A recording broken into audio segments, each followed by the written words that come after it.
2, 3, mic check, mic check.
Good morning, everybody. This is CBS 19 Meteorologist Joel Robinson. Thank you so much for joining me on CBS 19 Plus for this 11 a.m. weather update. We're tracking the chance for maybe a couple strong to severe thunderstorms this afternoon, and active radar at this point. Somewhat heavy showers, mainly just light showers in most of the area, but we're starting to see a little bit of bubbling just southwest of Crockett. Now we are going to expect a little bit more intense showers and, of course, thunderstorms as we continue into the rest of this morning, and especially heading into this afternoon as we start to continue to see a little bit more energy in the atmosphere through this afternoon. The best chance as far as the latest from the Storm Prediction Center once again is pretty much the same. Marshall all the way to Palestine and further to the southeast with a lower chance, including areas like Jefferson, Longview, Tyler, Athens, and even into the northern parts of Anderson County. That has not changed. I am expecting pretty much the same thing as we head into this afternoon, although it is a little bit more conditional on whether or not we can get enough energy in the atmosphere. We're already starting to kind of see that, but it's a matter of how much we can get. That'll determine how many severe storms there will actually be. But severe weather is still going to be a concern into this afternoon. We're talking between the 3 p.m. and 10 p.m. time frame, with damaging winds up to 60 miles per hour and 1-inch hail being the two main threats, alongside some heavy rainfall. I'm not really concerned about any tornadoes at this point. Luckily, we do have the CBS19 app available for you to download, so you can download that and turn on notifications so you can receive the latest weather updates from us, the CBS19 weather experts. We're also here on Facebook as well. So if you have any questions there and concerns, you can always find the latest weather updates on Facebook and, of course, YouTube as well. And also make sure to find a sturdy place of shelter as well as we continue into this afternoon. Again, we're talking about 60-mile-per-hour wind gusts, 1-inch diameter hail. At this point, tornado threat is basically gone altogether. So here is what it all looks like on future Skycast. So we're expecting storms to really start to pick up in some of our deep East Texas locations and really kind of reside there. And we'll start things off at 2 o'clock. We're starting to see a little bit more in the way of thunderstorm activity start to build during the early parts of the afternoon. It will come in multiple waves.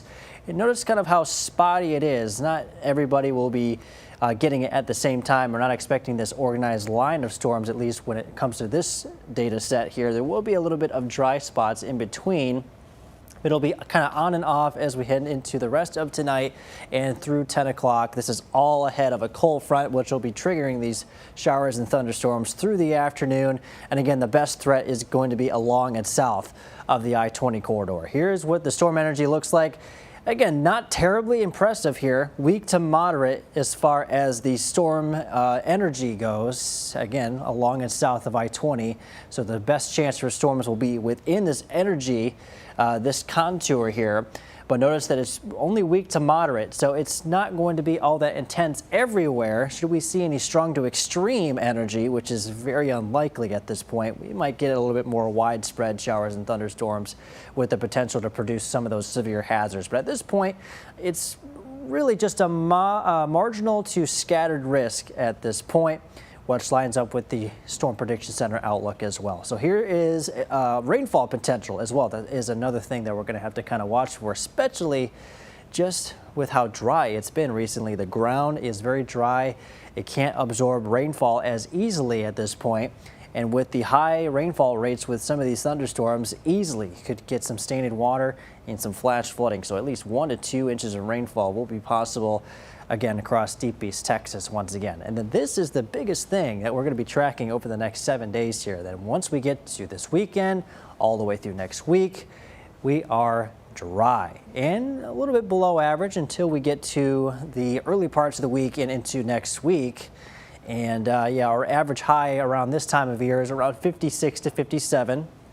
So we'll be right around that into Saturday and Sunday. Then we'll be creeping back up just a little bit above average for this time of year through this week. So not a whole lot of changes here. I think the biggest thing here, I want to show you this too, because we had a lot of fog this morning and we're still kind of dealing with that a little bit. And that's kind of played a little bit of a role in how these models kind of adjusted a little bit.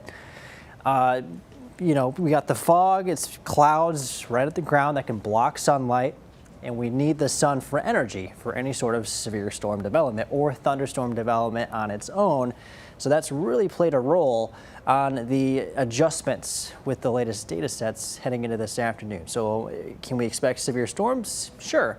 The amount probably will be dwindling throughout the day, again, depending on if we can get all this fog out of the way. Now, it's still kind of lingering in some parts of the area, but it's starting to kind of fade away as the sun begins to hit it a little bit more. But the boundary, the stationary boundary, is right across East Texas, and just south of that boundary is going to be that warm, moist air that's going to make things a little bit more favorable for storm development. So that's why deep East Texas, you're going to have the best shot for storms for today, whether or not they are strong to severe. I think it could be 1 to 2, maybe 3 that do become at that level, but overall, it's not going to be a terrible outbreak. I think gusty winds, hail at most, and of course the heavy rainfall aspect of it as well. But tornadoes, not really too much of a concern at this point. So again, 3 p.m. to 10 p.m., wind and hail, and then make sure to download the CBS19 app and also find a sturdy place of shelter as well. We'll take one more look at future skycast, then I'll leave you with that. And I'm going to start getting ready for the noon show. But here is what we have, again, for future skycast. Moving into this afternoon, we're expecting storms to kind of start to develop across some of our southwestern counties. Crockett, Palestine, you're going to be first. Around early this afternoon, here's around 2 o'clock. We're already starting to see some showers anyway. So you're already kind of watching for a little bit of rain at this point. But as we head into the early afternoon hours, that's when things are going to really start to ramp up as the sun starts to heat the ground up a little bit. And again, it's going to be coming in multiple waves, so it'll be on and off throughout the entire afternoon. Here's 4 o'clock, Jacksonville, Henderson, Marshall. These storms are going to be moving from southwest to northeast, and then San Augustine Center and Sabine County, you'll be getting in on your own kind of batch of rain here. So there's going to be kind of 2 rounds here, 2 lines here, and it's going to be in and out repeatedly as we head into the next several hours, 3 p.m. to 10 p.m. And then once that cold front comes through, we're going to be done with rain for quite a while, and we'll be nice and cooler as we head into this weekend. So that is what we got as of the latest data, and I will be gearing up for the noon show, but thank you so much for watching this morning. Jamie Hazard will be in this evening, and she'll have the latest on the severe weather situation heading into this evening for CBS 19 News at 5, 6, 6:30, and 10 o'clock. It should be all wrapping up, but she'll be in today with the latest updates, and I will be in as needed for the latest updates should anything go a little bit more sideways into this afternoon. But for right now, find multiple ways of receiving weather alerts. Stay here with CBS 19 for the latest weather updates. Have a great day.